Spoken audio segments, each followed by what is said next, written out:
You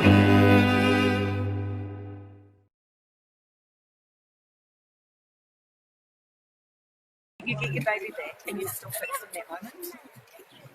It's not like that. You are broken. You don't know what to do next. You're scared they're going to come again. Every knock at the door, every time you see a policeman. The government is now paying me, and the diagnosis is xenophobia. I've never been arrested for a crime. I've never owned a business owner. I own my own home. I'm rich white people. I'm now on the terrorist flight list for New Zealand because I fly to protests. They watch my bank accounts.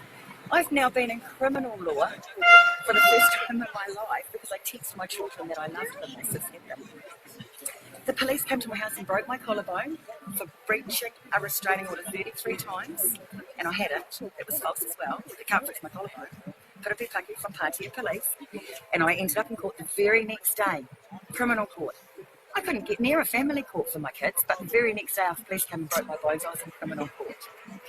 So I was released, obviously, because it was all just rubbish. And it's called gaslighting. They come at you with everything, so you can't fight sis. So then they'll put protection orders on you. You've got to fight that, so you can't fight sis. All of these people have had this done. And it's called gaslighting. So they take your children and they pickle them. I police times. In 4 months they had my children. And 5 of those times it was to serve the same document. And I said, but you both served this yesterday. But you served this on Tuesday. And I haven't had them back since I got my kids' police back. On my doorstep. There are people in New Zealand whose response to all of this coverage is, well, you must have done something. They wouldn't take them. Would you like to see my document where they stated it has now been adjudged. This is 5 months after I can prove I've got evidence. They need to say that to me. Because I've got a document that says after 5 months of taking my kids, hiding them, the document states it has been adjudged we had no grounds to remove Mrs. Gray's children from her care. So I dare any of them to say they take kids for no grounds, because I've got it writing that they did. They've admitted no grounds to remove Mrs. Gray's children from my care, but they took them and they hid them for 5 months. How was that for your children when they? Oh, I love that. They loved it. They're great. Yeah, they did. Sorry, sarcasm. Yeah, but like, we laugh and we cry, don't we, ladies? They're broken. They're broken as all hell. It all started because my 9-year-old was suicidal and I sought help for her. They told me it would be 4 months before they could see her, and 3 days later I was taking her. I didn't know they were investigating me. Well, because I asked for help. And my husband hung himself, so suicide's very real in my house. It's not just a word. His father hung himself. So when she told me she was suicidal, I took it really seriously. And the social workers in the hospital said, yes, she's high risk, but it'll be 4 to 5 months before we can see her, and you need to take care of her in the meantime. And I said to them, I can't keep her alive. If I could keep people alive, my husband wouldn't have killed himself. Don't put that on me. And they turned my distress at them not helping me into me not being able to cope. And I made a very flippant comment, and they changed that right around, and they took my children back. That's how they got them, because they had to make it big to get the judge to listen. Now, because nobody would agree to that at the SGC 10 days later, they changed it. They still keep the kids, even though no one would agree to it, changed it. And all of these people would have had this done to them to possible future psychological abuse. Yep, they do it to all of them. So they make up some horrendous fabrication. They don't need evidence. We've got that proof. That they get your kids, and then they change it. The Navajo baby that you were talking about supporting in I am supporting her, yes. Yeah, what was that process? How did that go down? So this was a beautiful mum. She had gone home with the baby. The midwife had no concerns. I can't tell too much because we've given an exclusive already. But the midwife had no concerns, but sis refused to speak to the midwife. They brought a midwife down from Tauranga to go into the home with the police.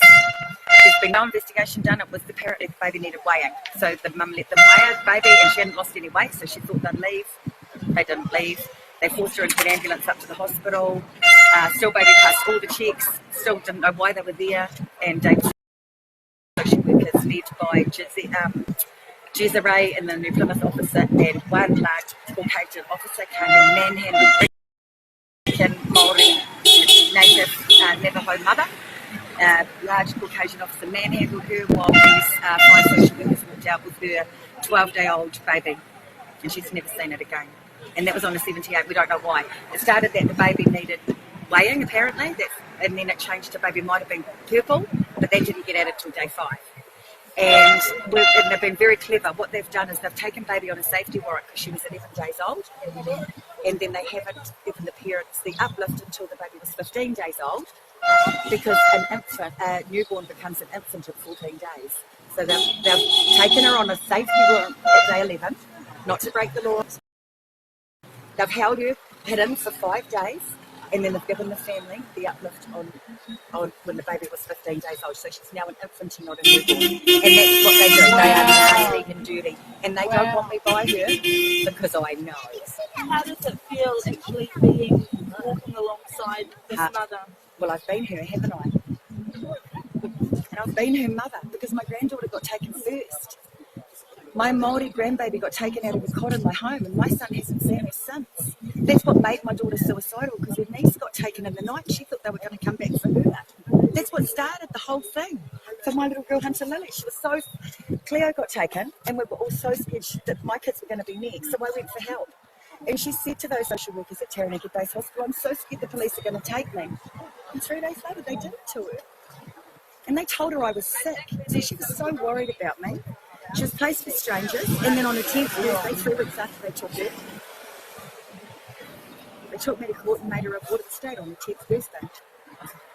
So every year on her birthday, it's the anniversary, and they wouldn't give them to SIFs. Actually, she became a ward of the court, so they wouldn't give it to SIFs. Because it was my birthday. But they still did it on her birthday, and I applied for an adjournment. This is what they do. They're trying to, they're trying to break us mentally and then ask for a mental health assessment. Yeah. So they come in, they try and break you as much as they can. You weren't sick to start with, but this is what they do as a young mum. She doesn't know where a baby is. And now they've changed it from the baby needed weighing to she might have been purple to the mother needs a mental health assessment. So they've broken this mother to almost death, not death obviously, but we're barely alive once they take our children, and then they make us do mental health assessments. Well, thank the Lord I passed mine, and he said give her kids back, and my kids were back 4 days later. But they waited 5 months to allow me to do a mental health assessment. Did you just say that your mother was taken from your home? Yes, first. And so I've never seen her again. How did that happen, and when was that? Unsubstantiated. Oh, it's a whole nother story. But my son doesn't like protesting, so he's never seen his daughter again. So Sergeant Freeson and Sergeant Lincoln McRae came into my home off the Harwood Police and removed my moko bill. I filmed that uplift. It's horrendous. And that's what started this for me. My granddaughter got taken, and my children were so scared they were going to be next. So they were, hey, you want to know what else? So then they gave my granddaughter back. So they took my granddaughter, then took my kids, then gave my granddaughter back, then gave my kids back, and the next day took my granddaughter again. They let us free for 1 day in a year. So they gave the baby. So my kids haven't seen their niece, but for 1 day, because they gave my kids back suddenly on the 19th of February, and the same 4 officers took my granddaughter again on the 20th, and we've never seen her again. Not even a year and a half ago. She was 9 months old. My son hasn't seen his daughter since she was 9 months old. I know. So I've been the nanny as well. So it started with me being the nanny supporting my kids, and I was too strong for them, so they had to discredit me. Bastards come in and took my kids. But it didn't work. And they said on day 2, what can we do to fix this? But instead they dug their hole deeper and deeper and deeper. And they didn't break me, and I didn't break the law, and I didn't lose my mind, and I got my kids back, and they taught me everything I needed to know to help everyone else get their kids back. And they are trying to send police to my house, mental health. They bring mental health to them. I'm suicidal when I'm protesting. Can I ask you about the process of them taking your granddaughter? It took 3 hours. How old was she? 16 weeks. There was no allegations other than the great-grandmother didn't know where she was. That's the only reason they took her. And how did they do it? She was living with her grandmother and her mother at my house. Hello. How did they do it? They just broke in, smashed on the door, 9:30 at night, ripped her out of her crib. The mother was wailing. I was the nana trying to save her. And then mum tried to have it got me because I didn't stop them taking her. The father wasn't even here to protect his daughter. I had to tell him the police had just taken his daughter. I had to tell my son that the police had just taken his daughter. And my son said, well, why don't you stop her? And he didn't speak to me for months. He didn't know that we can't stop them. They are armed. And there was 3 kids in the bedroom screaming while that uplift was happening, and we were detained in the lounge. We weren't even allowed to go to the other kids in the house. Or there's 4 big officers stealing a baby, and the mother was screaming, and I'm begging them. And the auntie was there as well, my adult daughter, and we weren't allowed to go to the children in the bedroom, the 3 small children. For 20 minutes, they had to stay alone. And then the police wrote there was no other children in the house. But we filmed that uplift. So they need to stop lying. Yeah, blown away, and I was too, love. I see your face, and that's how I felt when I started this. I didn't know. But these people are all telling you the truth.